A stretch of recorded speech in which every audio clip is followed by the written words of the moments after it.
What made you get into this field of study? Insomnia, narcolepsy, and other disorders have always fascinated me, especially since sleep is an essential part of my life. Okay, what exactly is sleep paralysis?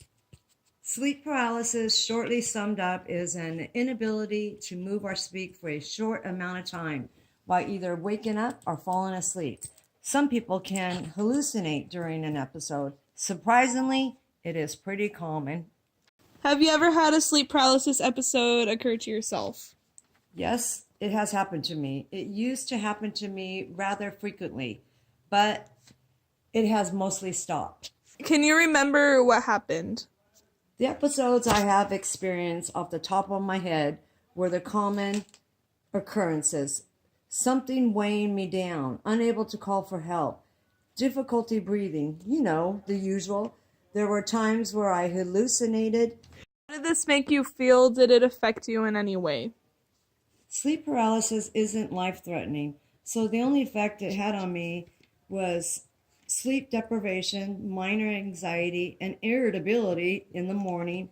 After the episode finished, I was frightened and couldn't go back to sleep afterwards. But that's about it. Have you ever dealt with a patient who experiences sleep paralysis? I've had a handful of patients who have experienced sleep paralysis. I'm not sure if I can share experiences due to the confidentiality. Do you know anyone personally other than a patient who has dealt with sleep paralysis? Myself and some friends. I read on the internet that sleep paralysis can be linked to disorders such as narcolepsy, bipolar disorder, and some others. Is this true? This is true, but normally that is very rare. What is the general number or percentage of the population that suffers from sleep paralysis? Depending on the age group, it can vary from 5% to 40%. It is very common in teenage years and senior years. What is the common aftermath of an episode? The main problem is sleep deprivation. Though it doesn't seem like an issue, it is. Sleep deprivation can lead to many health issues like diabetes or even mortality rate.